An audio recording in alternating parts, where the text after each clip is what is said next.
Yan. Gusto mo sa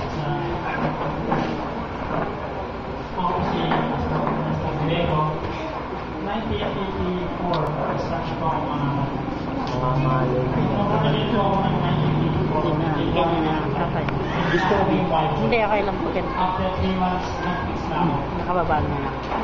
Hindi ako tumigil at ngayon ay halos ako sa 26 years ng nag-preach at salamat sa Panginoon na maging ay pakilala ng aking Panginoon sa Kristo. 25 na. Ikaw 25 years old ka. Alam ko 25 years. 25 years ka na 25 years. Sa serve.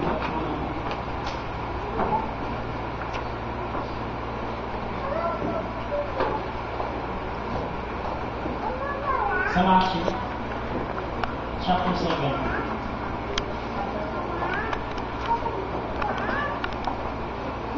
Ganito ang sinasabi sa Matthew chapter 7 verse 21. Hindi lahat ng tumatawag sa akin, Panginoon, Panginoon. King James to? Start? Okay.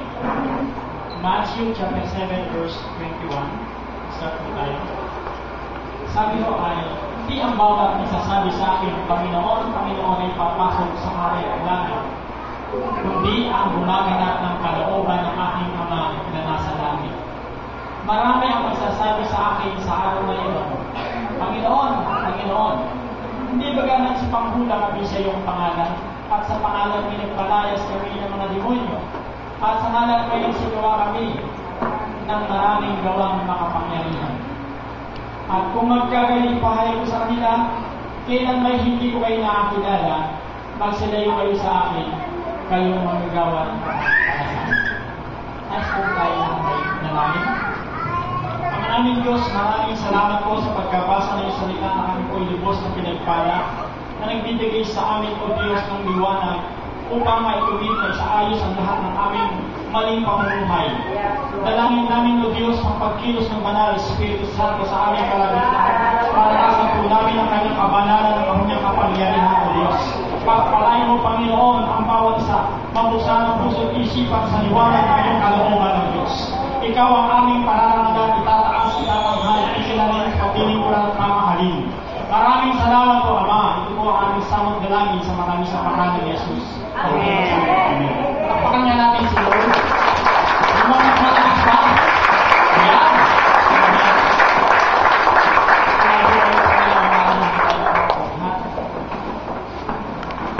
Ako po ay may asawa na 5.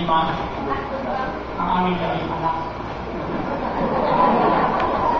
Ako po ay napagpala ng Diyos sapagkat ang aming bunso ng nakaraan ay 15 anyos na. Subalit, hindi yung ginsay-ginsay, binigyan pa kami ng isang anak. Kaya sinundan ay 15 taon na. At sa wakas, nagkatotoo ang lagi kong ibinipiro sa aking misis. Gusto ko magkaroon tayo ng junior. At lumabas na ako, may isang lalaki, isang lord. Pinagpala po kami, para po kami bagong mag-asawa, bagong kasal. Praise God. At nasa makilala ng aking misis na nakapaganda, wala na po ako na. Basta palabas Sa Lord. Alam mo nyo, napakasarap po maglingkod sa ating Panginoon. Amen po ba? Yes! Lalo na pagka pinagbiling pa ng Diyos ay tunay na Diyos at buhay na Diyos.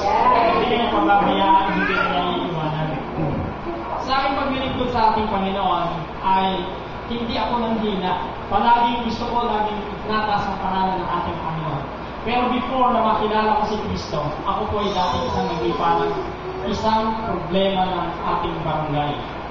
Ako po lagi nagpapasimula ng away na tahimik at hindi makahalata na ako ang nagpasimula. Kaya sa kami nagkakilala ng barangay namin noon. Ako yung nag-uumpisa, starter ng gulo. Pero bigla ang nawawala ako. No? Nahanap ng mga pulis kung sino nagbasa ng ulo dyan. Harap lang nila ako, may habutin ba? Sabi ko, hindi ko alam kasi nagdudusan lang ako nanay ko lumabas ng hihingi ng tubig. Kaya masakit ang puso sa akin ng aking mga kapit, ng barangay at buhay naging isang drug addict. Sinikap kong bagong buhay, sumalit napakahirap kong magbagong buhay. Sinikap kong magtrabaho, pag may pera na pala, may pambili ng mga gamot. Hindi pa uso na ng shabu, pastor eh. Hindi ko na natikman yung shabu eh. Kasi nagbagong buhay na ako 1984. Ang uso noon, meron doon na heroin, meron gamot na syrup, volume 10, kunting hirap ng araw. No? At ayoko na ng ganung buhay sapagkat lagi ang napapasama sa rayon, napapasama sa away, at ang aking mga kaibigan ay iba na sa salvage, iba naman na makakatay na lang sa rayon, at ramdam ko ako na susunod. Iniisip-isip ko na, naririnig ko na ang salita ng Jesus. Kaya ako pumasok po sa isang simbahan, iglesia ni Manay. 3 taon akong kinaakay doon. At sa pag-akay po sa akin, ay hindi po ako nagpabautismo sapagkat ayaw nilang basahin ng Biblia kaharap. Ayoko na dinadaya ako. Magbabasa sila lang, matapos ako, ayaw ko. Hindi ako magbabasa. At sabi pa nila, kapag binasa mo yung Bible at hindi ka sinugo, baka mabaliw ka. Tingnan mo, dinidistaris ka talaga magbasa. Kaya hindi ako nagpabautismo noon eh. Tumayaw ako.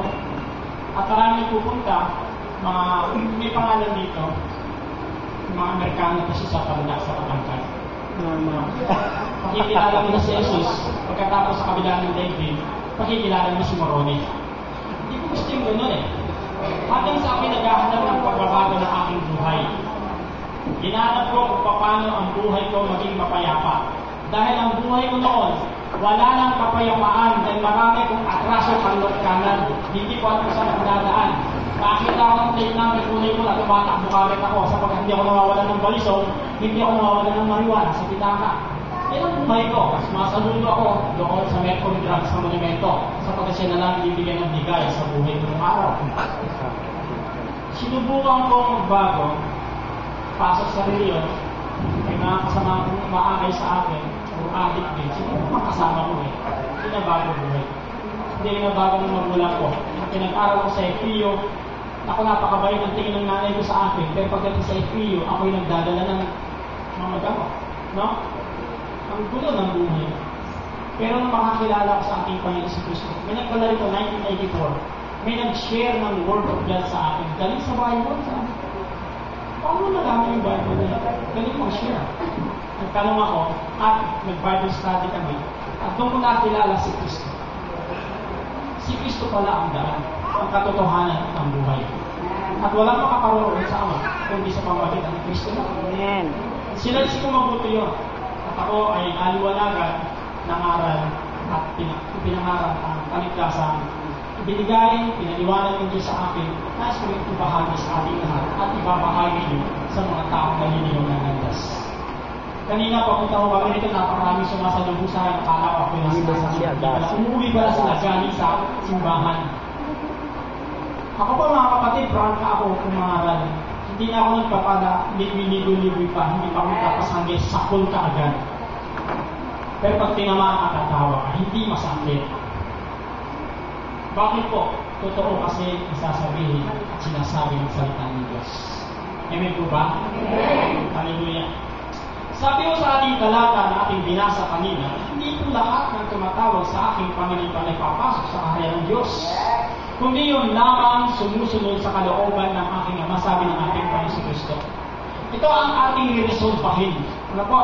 Kasi baka masayang ang ating paglilingkod sa Diyos na lihis naman pala ang ating ginagawa sa harapan ng Diyos. Maraming tao sa panahon yun, doon sa kalamitan, na magugulat na lang, masusurpresa. Pagdating doon, Panginoon, nangaral po kami. Nangulang sa iyong pangalan. Naglingkod ng habang buhay. Buong buhay namin binigay dahil sa iyo. Naglingkod kami ng todo. Nagpalayas kami ng mga demonyo sa iyong pangalan. Sabi ng Panginoon simple, hindi ko kayo kilala. Lumayas kayo sa harapan ko. Kayong mga sinumpa. Ang daming sorpresa. Kaya magmula ngayong gabi ito, ang damo kapatid, sabi mo sa katabi mo, huwag mong tutulugan si pastor. Pag nakinig ka ngayong gabi, may tatama ang mali nating ginagawa. At tinulungan mo ako, kapatid, nasabi sa'yo, malaki mawawala sa'yo. Amin po ba? Ang sabi roon, ang papasok sa langit ng gumagalap ng kalooban ng Ama. Maliwanag po ba yan? Tanungin natin, ano ba yung kalooban ng Ama? Di ba? Kasi, minsan kasi, marami nagsasabing, the will of the Father is this. Pero yun ay sinasabi lamang nila na hindi mo naman bibigyan ang prueba sa Biblia. Ang kalooban ng Ama, tanungin natin mismo ang anak. Kasi yun yung anak na galing sa Ama. Hindi natin pwedeng tanungin kung sino-sino. Baka mamaya pag ako tinanong, magkamali rin ako eh. Eh po ba? Bakit natanungin natin yung anak? Kasi siya ang kausap ng Ama. Ang sabi ng anak, hindi lahat ng tumatawag. Pero hindi naman maliligtas. Pero yung hindi maliligtas. Hindi lahat ng tumatawag, Panginoon, ay papasok sa lahat. Hindi lamang gumaganap sa kalooban ng aking Ama. Amen. Amen po ba? Amen. So kayo pwede mapagtanungan natin dito kung ano kalooban ng Ama. Pwede po ba kung matanong sandali? Ano ba kalooban ng Ama? Tanungin na lang, masigurado pa, tanungin natin yung Ama na mismo, siya mismo ang may kalooban nito. Ikaintindihan po ba tayo? Samahan niyo ako sa aklat ng Mateo. Ito ho yung kalooban ng Ama. Matthew chapter 3. Samahan niyo ako. Verse 14 o verse 13. Isahan po natin. Matthew chapter 3 verse 13. Ito na ho ang kalooban ng Ama na ito yung dapat nating ginagawa. Ito yung papasok sa karya ng Diyos. Matthew chapter 3 verse 13. Ayan. Baka manosbid ako rito. Kapatid, wala ka Tagalog. Ayun, tamo.